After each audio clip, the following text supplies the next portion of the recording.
Welcome and thank you for tuning in. You're listening to the Beyond 50 radio program. I'm Daniel Davis. We're joined back on the program today by mystic healer Sonia Grace. And for those of you who may not be familiar with this wonderful person's work, she is an international speaker and loves to speak about things such as spirit travel. And joining us here on the Beyond 50 radio program, she's here to communicate her experiences of communication with Norse gods from Odin and Thor to lesser-known but equally powerful deities such as Frigg and Baldr. She's created a nice, beautiful deck of cards which evoke the mysteries of the 9 realms that are 9 worlds held in the branches and roots of the great tree of Yggdrasil, the world tree located, it is believed, at the very center of the universe. I'd like to welcome to the Beyond 50 radio program today our guest and creator of Odin and the 9 Realms Oracle, Sonia Grace. Sonia, thank you for being back on the program today. Hey, Dan. Thank you for having me back on. It's always a pleasure to get to talk to you. You know, it's exciting when you read, as I've read some of your story and hear on how this all came about, how this journey was for you. First of all, let's talk about that, how you came to eventually do the art and create the cards that you did. Because people are, they're familiar with things such as tarot, for instance, but this is seemingly much different. Right.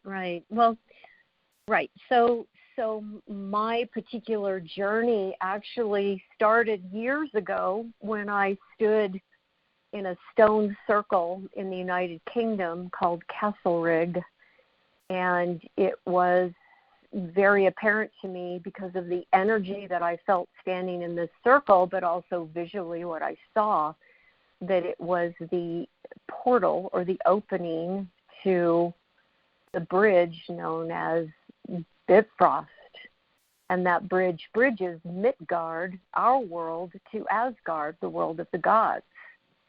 And what I learned through my spirit travels is that the Norse gods came through, like all of the demigods came through, when we began this phase of humanity. Now, this phase started at the end when Lemuria and Atlantis fell.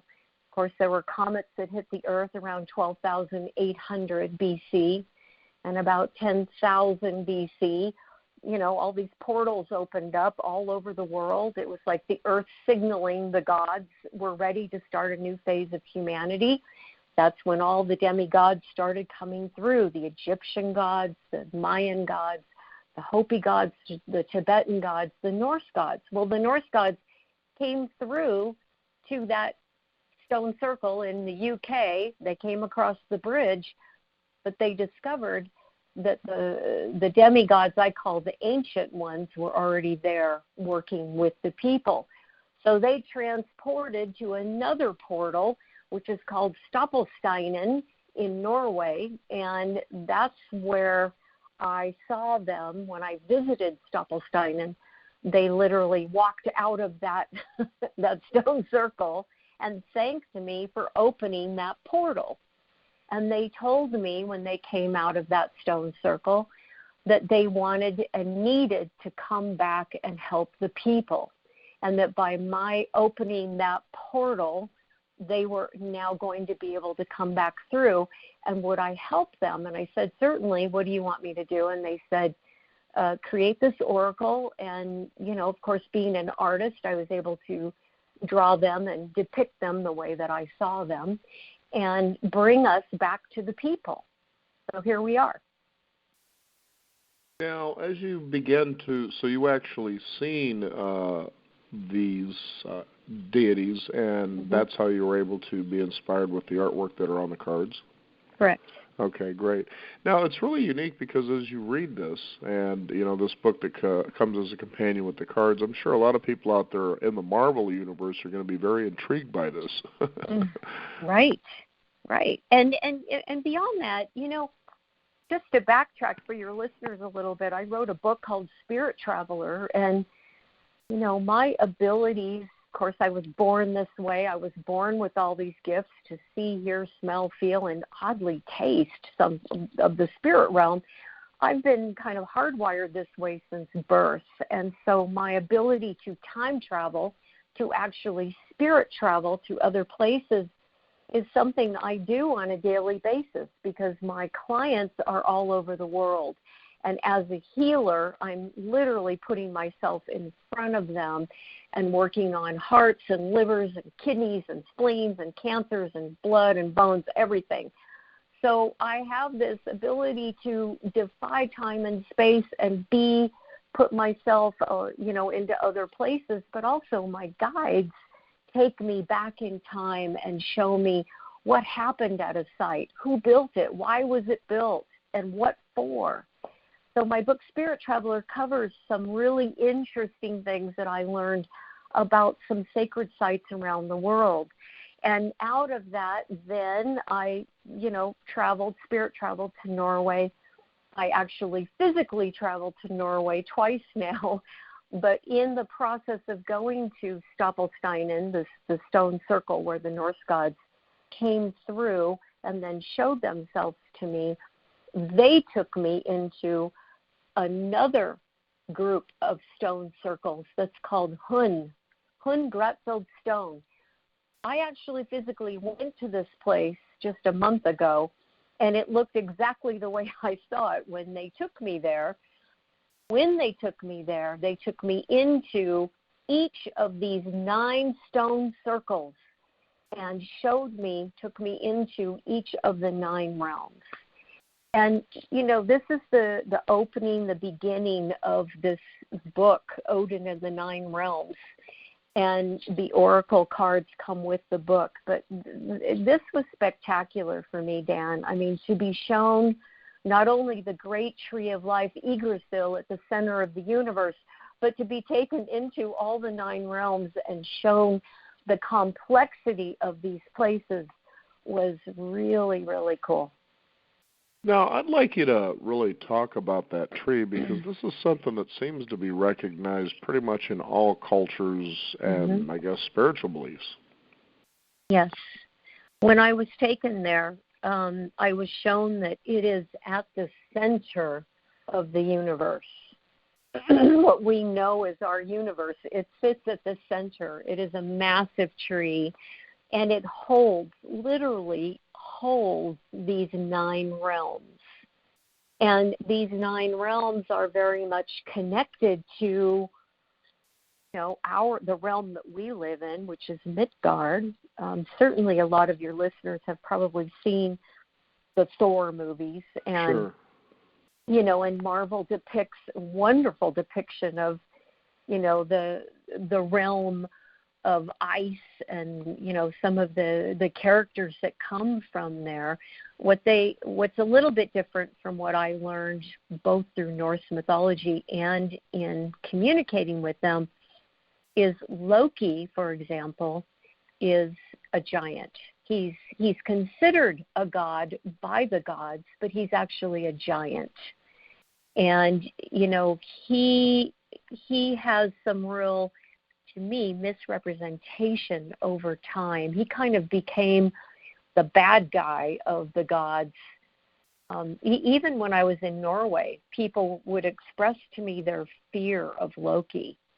And I found that very interesting because I feel he's much more of a trickster, like Coyote. It's funny you say that, because not too long ago we actually did a segment on the air about a gentleman's book who actually talked about that. I can't remember the exact title, but that was about the trickster himself, and he says exactly that's what Loki is. He's basically a rebel rouser. He's somebody who shakes up convention, things as they are, that need to just be roughed up a little bit. But then eventually in time, he says, as they take themselves too seriously, they become sort of the victim of their own, I guess, actions, if you will. Yes.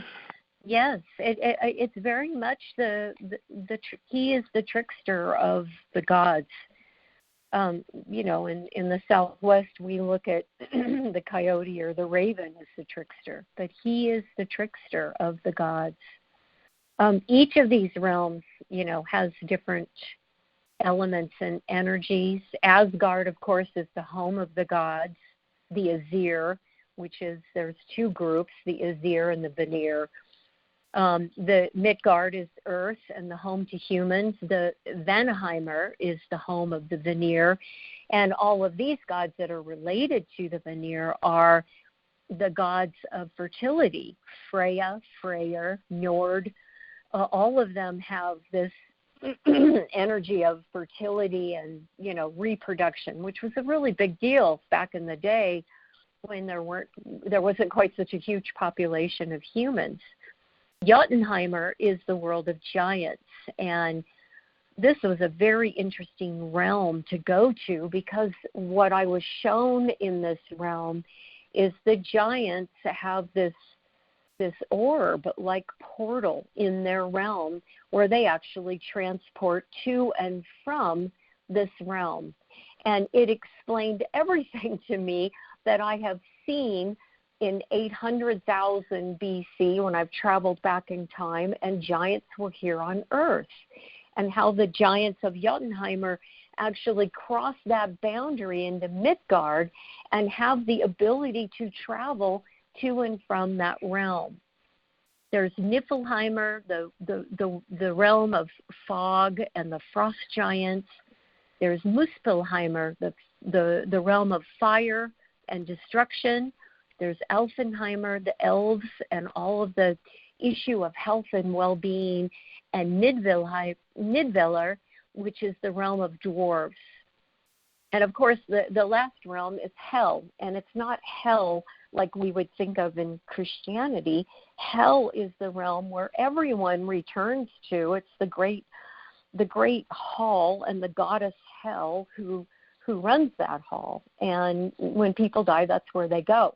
So you can see where Christianity took a pagan understanding and developed it more into a bad thing.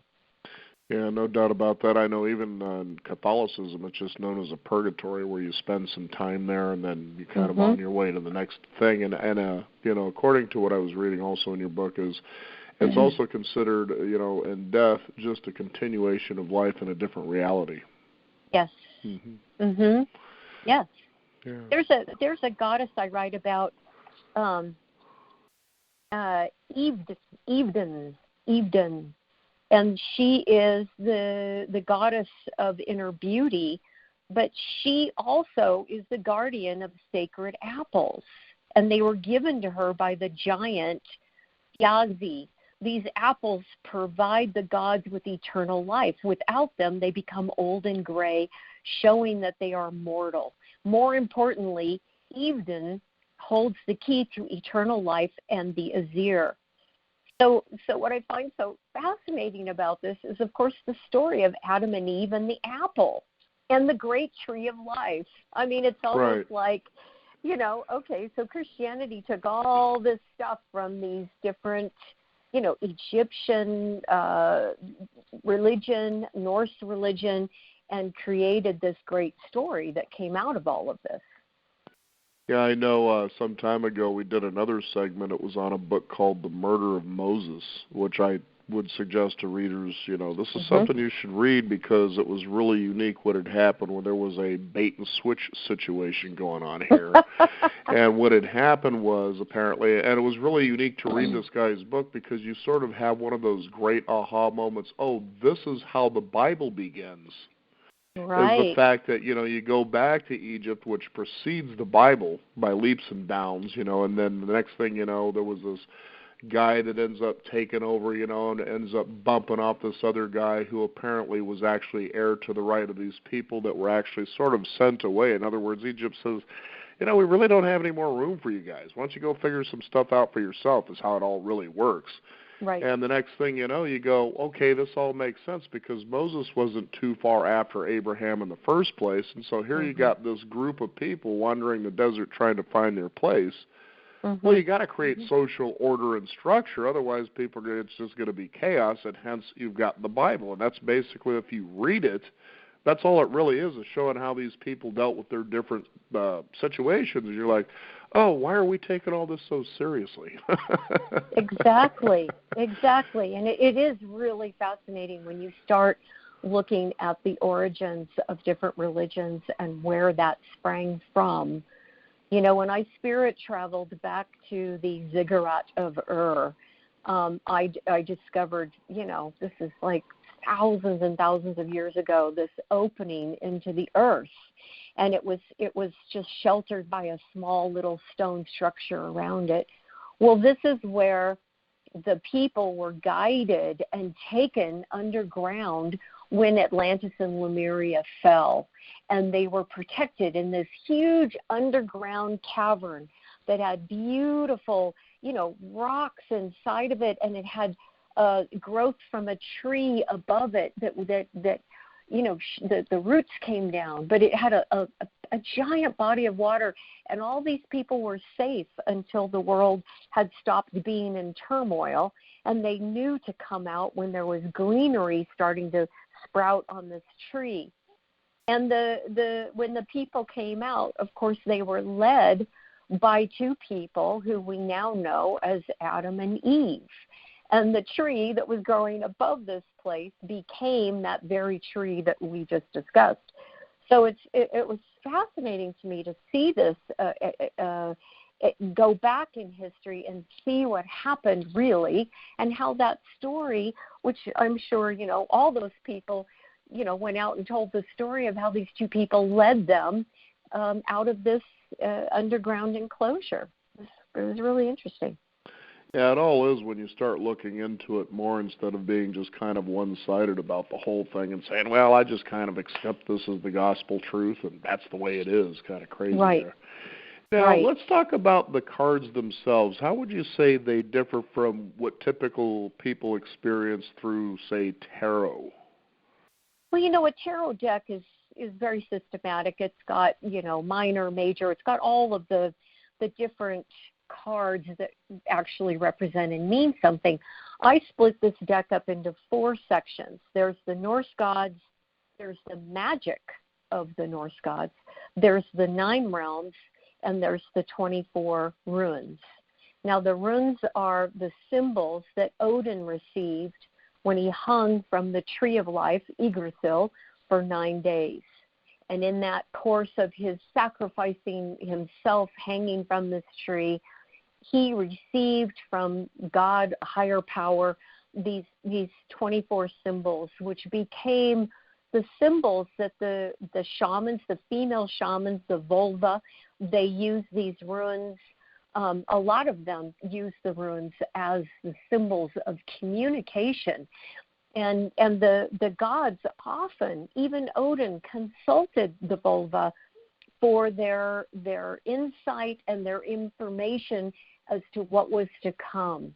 So all 4 sections are represented by the cards, and of course I did all the artwork, so I depicted the gods as I saw them.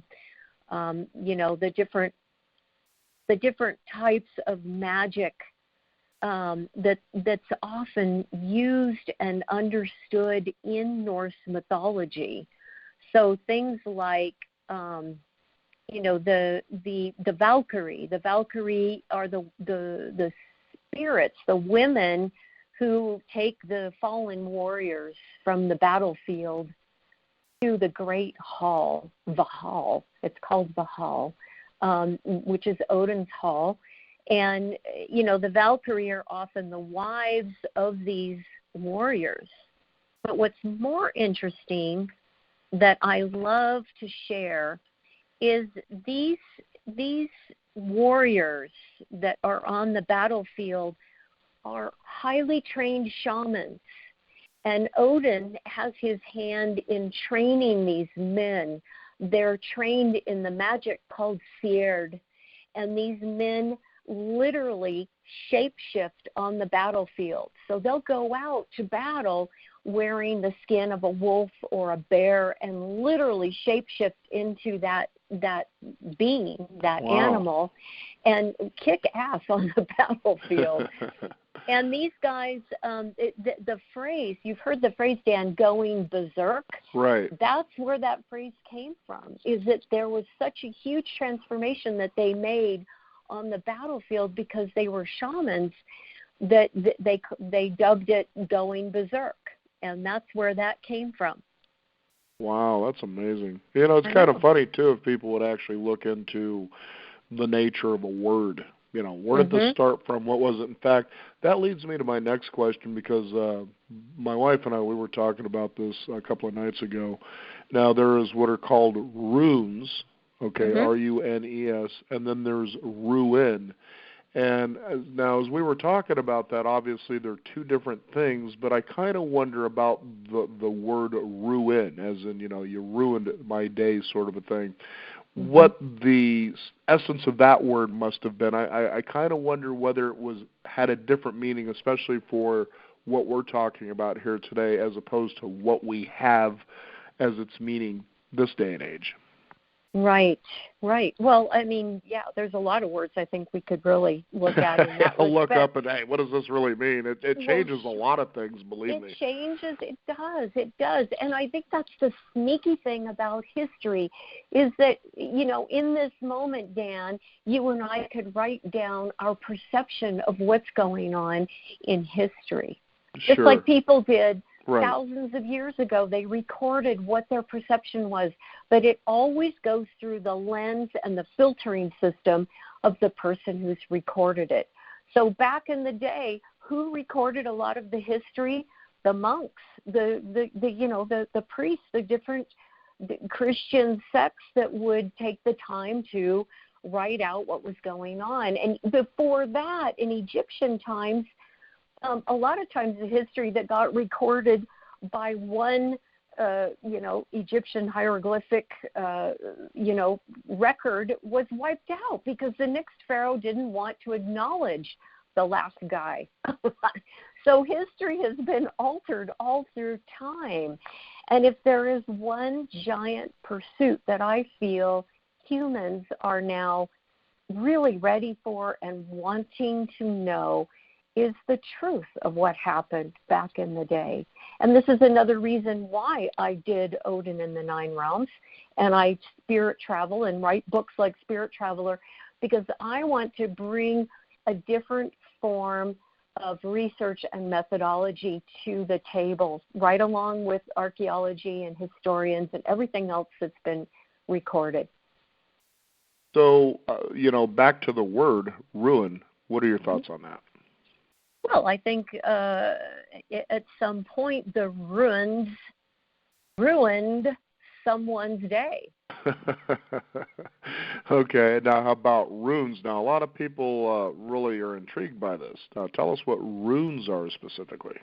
Well, runes are, in their original form, they're these symbols that Odin received when he hung from the Tree of Life for 9 days. And they communicate different messages. For example, Thi represents prosperity, new beginnings, and cattle. Represents transformation, strength, wild ox. And I used all the Old Norse language in this book.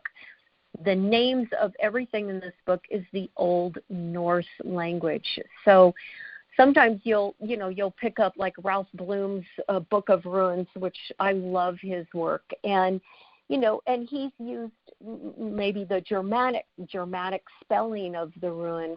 I went back and found the Old Norse words because I think it's important that that comes back with the gods, and I think it's also important that we all get to maybe learn something new. I was sharing this in another conversation I had with a colleague. I said, in the spiritual community, we start recycling all this language. It's karma. It's it's right, and then they claim it for themselves as though and nobody's ever heard of it. Exactly, and I loved creating this because not only did I learn a lot by researching the heck out of Norse mythology, but I got to bring that and my own research, spirit traveling, to people and say, okay, let's look at some new things and that are actually really old. So how would people use these cards? Do you just kind of like, ask a question and throw them there out on the table, or how do they work? You absolutely. And what's cool is I did a lot of different spreads and divinations of the oracle in the book. So my favorite one is the 3-card spread, which is past, present, and future. There's a 4-direction spread above and below, so you're really addressing north, south, east, west, above and below. There's a 9 realms spread, which takes a lot of time. There's the love spread, and there is also the success spread. There's the Celtic cross, which is the traditional tarot card spread. And then there is the cycle spread and the spiritual path spread. So there's lots of options for people to, play with the deck and figure out, what they want. And if you really want an accurate reading of the cards, you should just lay them on the floor and mix them up.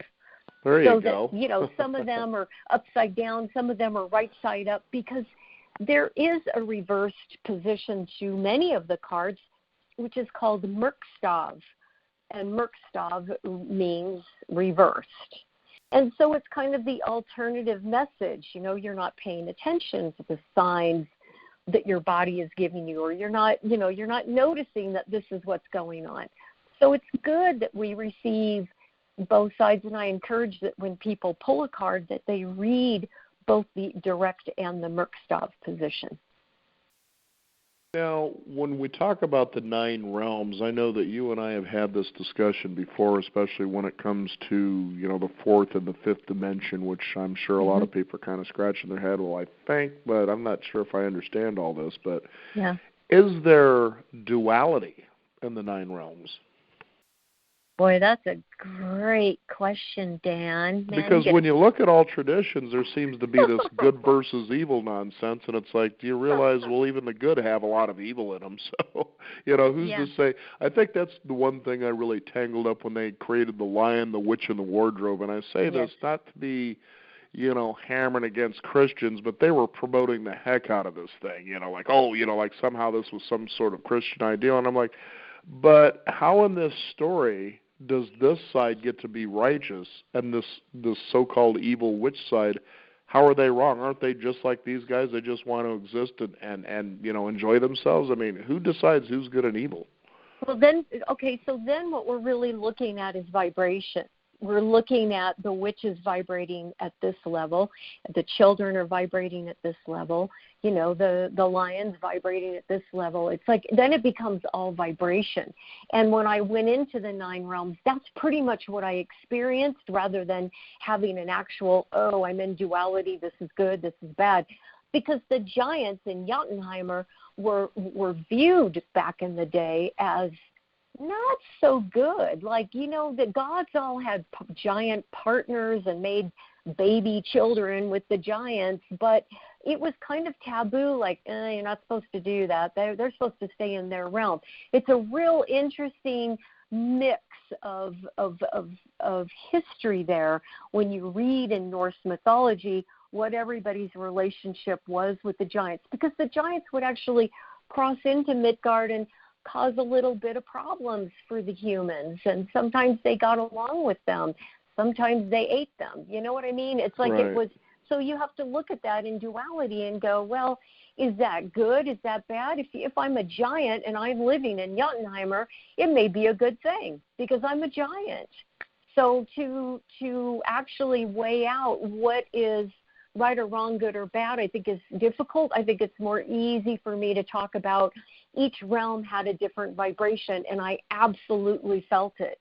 When I was in Vanaheim, oh my God, it was like so incredibly high. It was so, I was blissed out. It was such a beautiful, beautiful realm.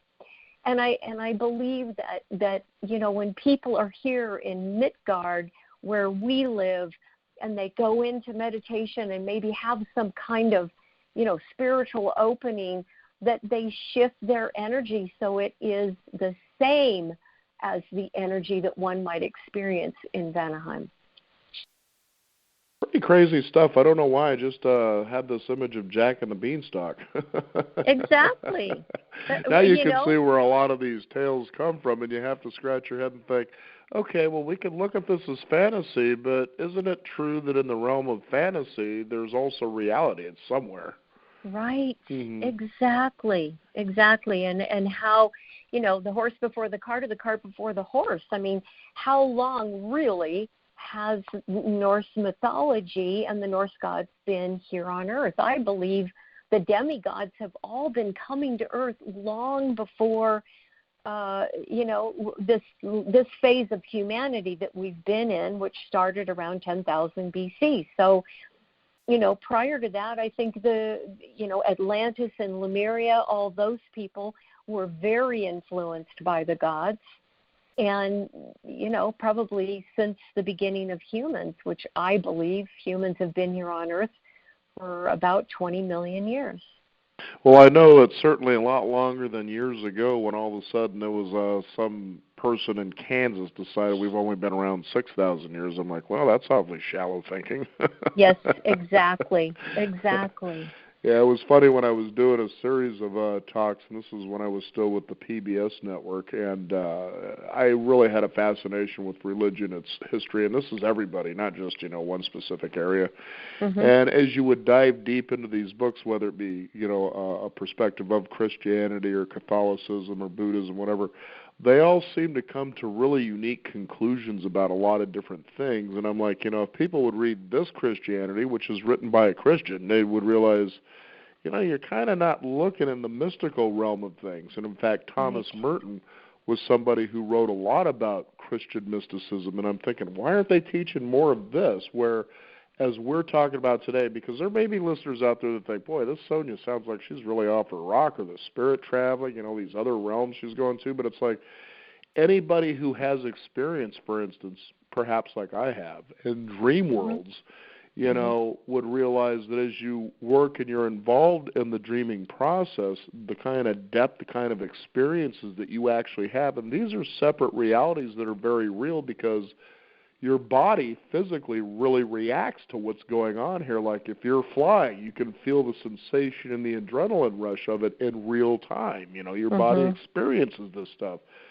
So for those out there that want to kind of take a look at perhaps what we're talking about here today and say, well, Lord of the Rings was really cool as a trilogy, but, it's just a story. It's like, do you realize how close a lot of that stuff is, especially in design of the cities and so forth, and you're going to try to tell me that doesn't exist somewhere? Well, exactly. And the other thing I want to point out is that every human being on this planet is unique and individual unto themselves, that everybody brings forth different karma and certainly a different energy. We're all these incredible vibrations of energy, and not one is the same.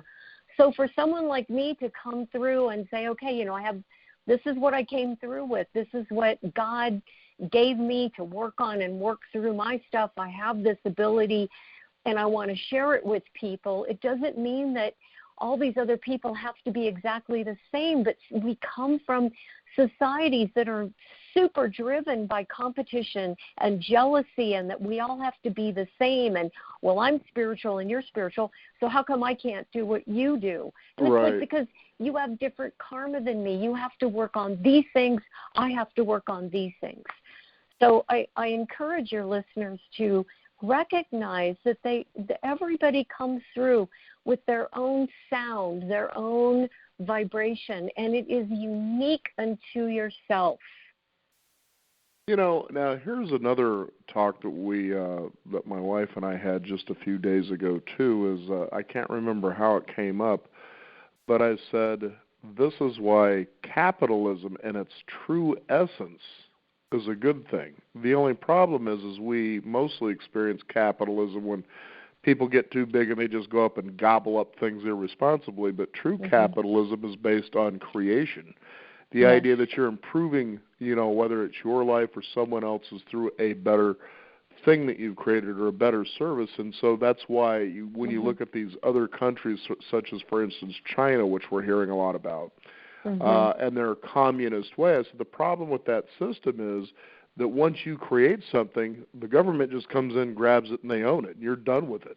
So how does that really foster creativity? It doesn't. And that's what makes America in its way as great as it is in its essence.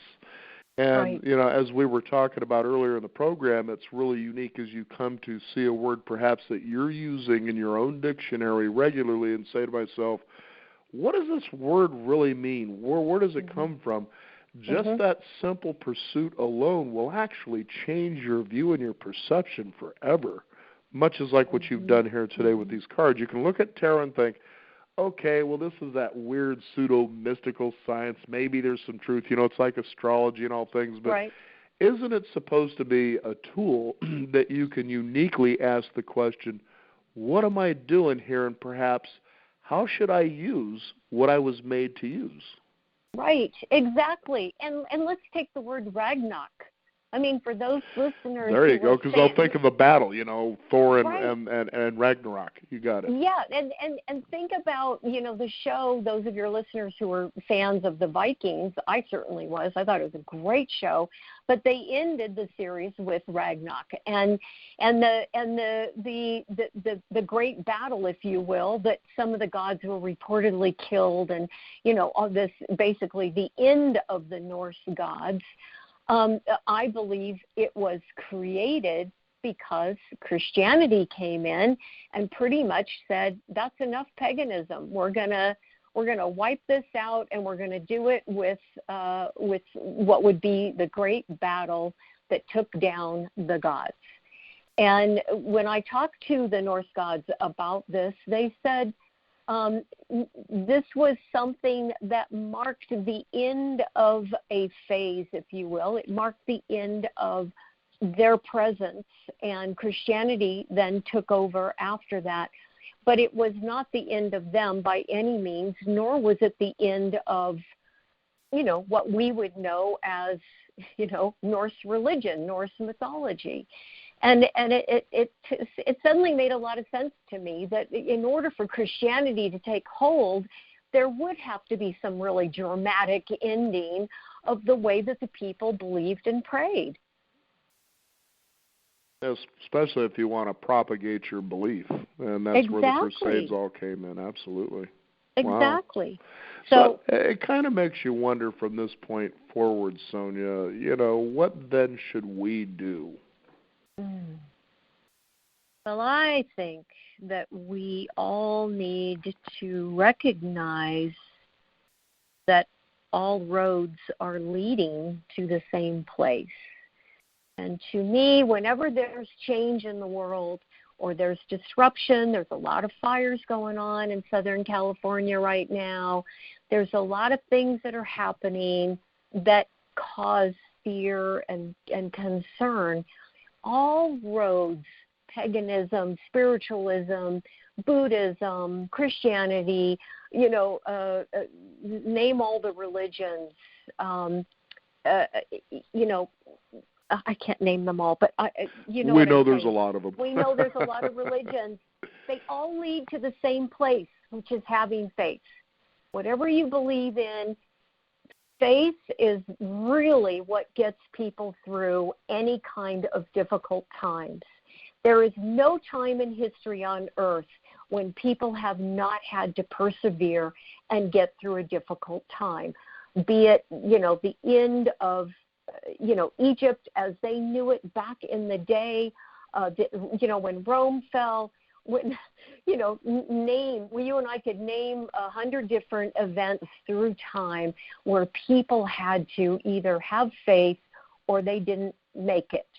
So whatever your religion is, to your listeners, whatever you believe, if you're Muslim, if you're Christian, if you're, you know, more of an alternative, you know, New Age spiritualism, it doesn't matter. The bottom line is whether you have faith or not.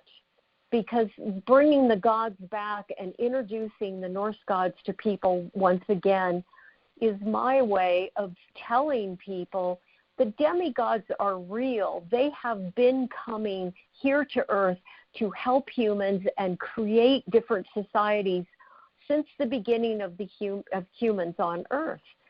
So it's another way to connect. It's another way to recognize that you may be connected to your own land that you came from and the demigods that influence that land. You know, I know lots of people in Oregon who have Aztec and Mayan descent, and they're totally connected to their Mayan gods and to that energy that they carry in their ancestry. The same with people that I know from, Greece, who carry, this connection to the Greek gods. I have a connection because I'm half Norwegian to the Norse gods. I'm also very connected to the Hopi gods because I'm adopted on the Hopi reservation, and I have Native American blood, like from so many different Native tribes. It's crazy. So the point being is we are innately connected to the demigods, and really the bottom line for all of the roads that we're on, they all come back to the same place, which is having faith. And incredibly so, I was just thinking also of the work of Carlos Castaneda and his book, The Teachings of Don Juan, and I liked what Don Juan was telling him, is that, ultimately all paths actually lead nowhere, but he says the truth is you choose a path, and you ask yourself this question as you walk this path, and simply, does this path have heart?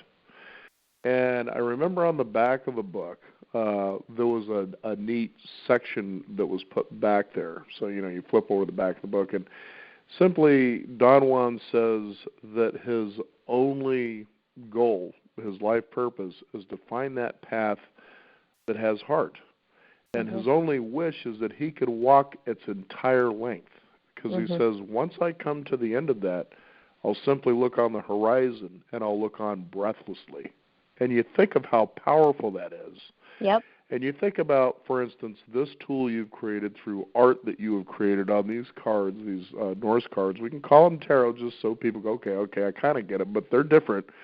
And you say, this is what Sonia has brought to the world for somebody out there, maybe many people, to say, I'm trying to figure this out, and so many of these other ways just seem to confuse me. But this might be one of those things that you sit down and you go, I'm going to read about this culture. I'm going to read about these 9 realms. I'm going to use these cards, and maybe it'll ring something for you.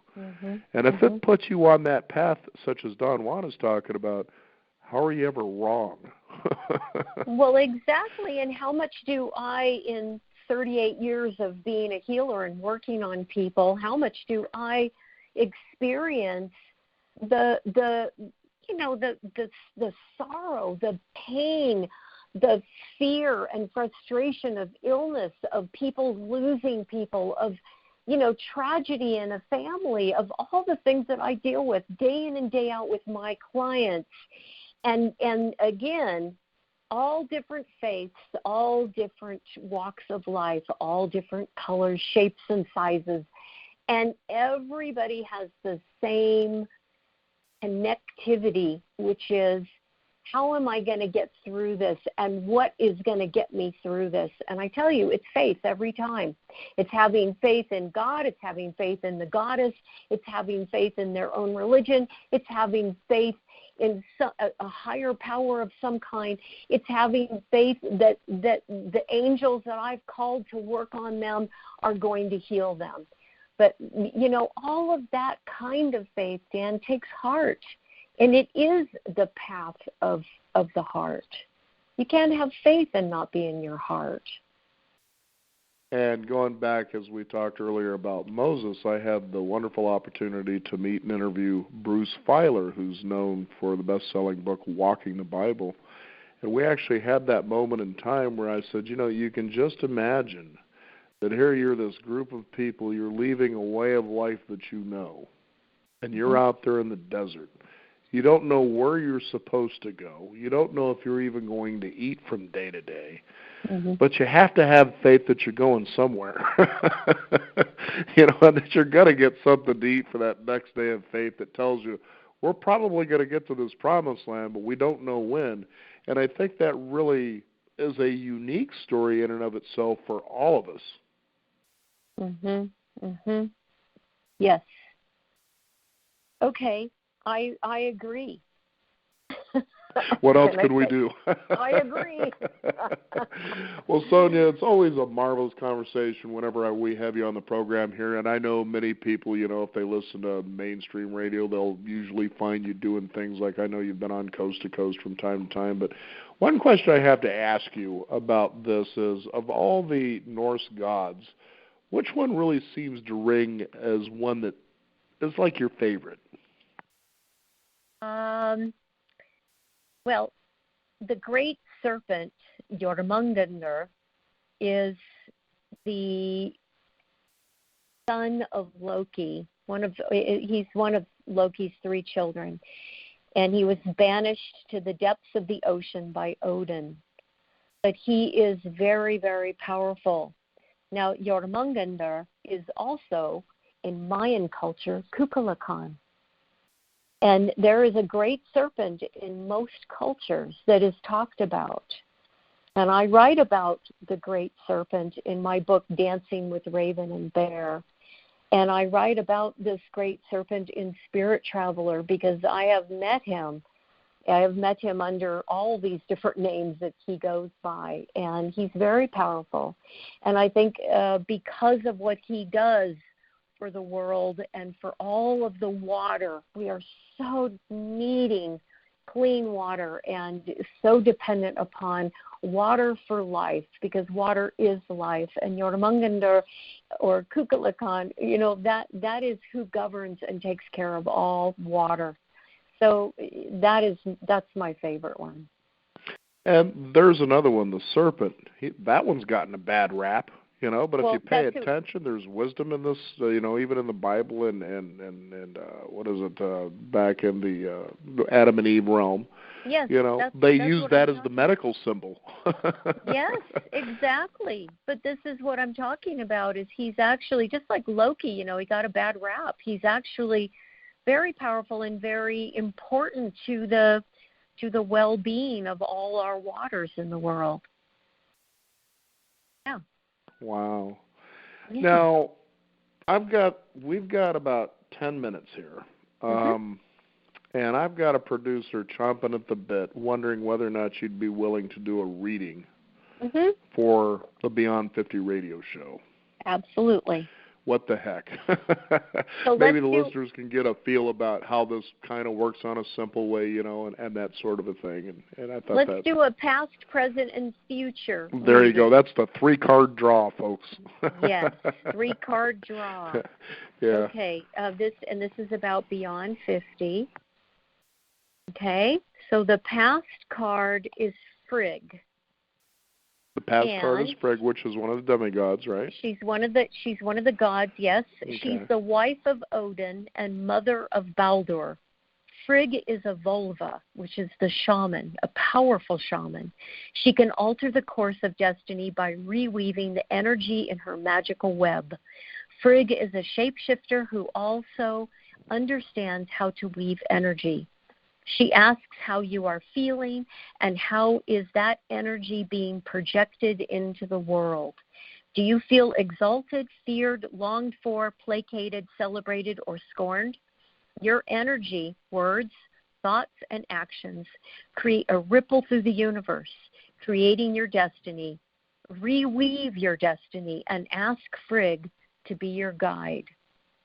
So basically, Beyond 50 comes from this really heavy place, of like having a lot of information, like this powerful shaman, this goddess who represents a lot of the magic that's done in the Norse realm. Okay, and having the wisdom not to let the dam break and spew it all over somebody when they were just asking, do you know where the bathroom is? Exactly. So I really feel exactly what you're saying there. Good. So the present of Beyond 50 is one of the runes called Os. Os is an ancestral god and a part of the Azir. This rune represents the vessel that holds the magic and power of the Azir. The human body holds our creativity, the fusion of the goddess and gods. Examine the messages and signals you receive. The alchemy of what you do with this information takes place in your body, your vessel. This rune has the potential to bestow the wisdom and magic of the Azir on those who are listening and paying attention. Look to the divine. So you guys are right on track. This show is very powerful. and has a lot of influence on people. There's a lot of influence here. So, and it's quite magical. You know, and it's true, too, because we like to post our shows on YouTube, and it's been astounding, you know, when you look at thumbs up versus thumbs down, how much we're liked out there. And that's important for people to say, well, here's a track record of what they think about what we do. But it's funny sometimes how you'll get a particular guest on, like we had one called Done with the Crying. And, boy, that thread seems to be going on forever. We just did that a few months ago. But it's funny how you throw that one thing out there and you don't know even what it is. And boom, it's off and running all on its own, you know, of people actually consoling, saying, yeah, you know, that kind of happened to me, or, oh, God, this is ridiculous, you guys. But it gets a conversation going, you know, and it's really amazing when you see that kind of energy or activity actually happen through something you help put out there. So right. You're going to laugh because the third card, which is the future for Beyond 50, is the great serpent Jormungandr. Oh, we got stuck with the serpent on our future. I love it. Which means life's path. Jormungandr, a mighty serpent, dwells in Midgard. He is the son of Loki and the giantess Anagabora. Jormungandr circles the earth and governs the oceans, seas, rivers, and lakes. He is the god of all the waters. He signifies that life is circular wherever we look in the universe. The cycles we live within are our lessons each time we incarnate. Jormungandr is a blessing and an auspicious card to draw because it means that you are aligned, everything is as it should be. You are on the right life path, working through your karma, and at this moment, your life is flowing like a great river, blessing you. So, yay. Beyond 50 is more than blessed. Yeah. Well, we certainly appreciate that. Now, as you did that, did you just kind of shuffle the deck and then just see what randomly came out? What I like to do is mix all the cards up, and then I make 3 stacks while I hold one hand over my heart and ask the question, and then I stack them up. Then I make 3 stacks again, put them together, make 3 stacks again, and then I draw from that top card. So let's see Rain Man actually count into that deck. And it doesn't really matter. You're a winner all the way around. But the beauty of that is, you know, and this is what I love about Europe, especially, you know, the English, British, they really love the paranormal, you know, and astrology because they use it as a guide, whereas it seems sometimes it's morphed for a lot of people into a way that, you know, they say, well, this is absolutely what's going to happen. You know, and it's funny how you can take that and you can change its essence of what it is. It's just sort of a way that helps you make clearer decisions or see things in ways that maybe you're not seeing. We always ask that question when we're in that rut. How do I get out of this? Or, you know, how do I do something different? But you can't because it's that same thinking that got you in that rut in the first place. Right. So you can see how this tool you have, which is a wonderful, and the artwork is just, it's beautiful, is that it helps you do that. You know, is to change perspective. Right. And, you know, Dan, I seriously, from the time I get up until I go to bed, I'm working on people.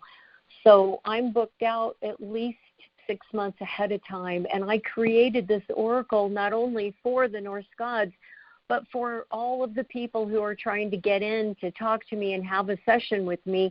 It's like, in the meantime, use Odin and the 9 Realms Oracle to ask your questions until you have your appointment. So it's a really nice tool for me to share with my clients and people who are future clients, you know, to have this wonderful tool. Couldn't agree with you more. It's always, as I said, it's always a pleasure to have you on the program and take what you have and tell people, look, quit taking yourself so seriously, but take the right things about yourself seriously enough. You know, and I know that may seem like a paradox, but I think it's probably more on point than most things.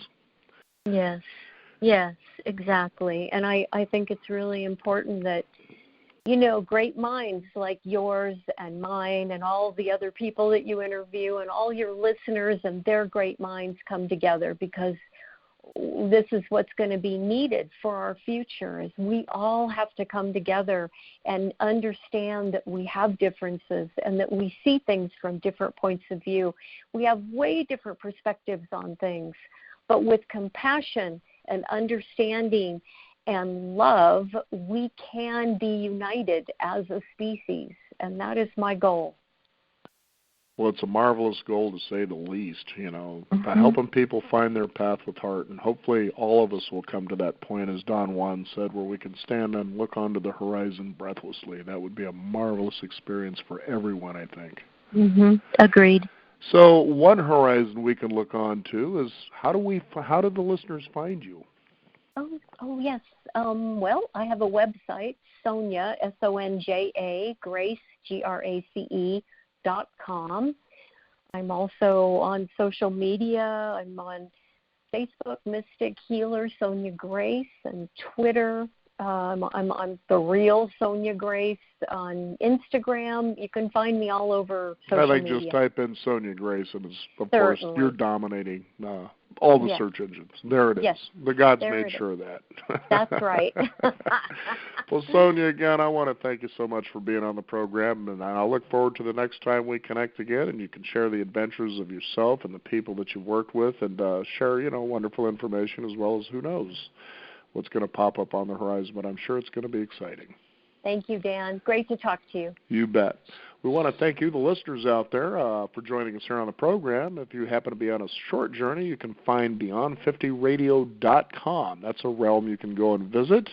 And you can certainly sign up for our weekly e-newsletter to keep up to date with what's going on in the world of Beyond 50, as well as our upcoming shows. I'm Daniel Davis. Thank you for joining us. This is the Beyond 50 radio program, and remember, live your day past halfway.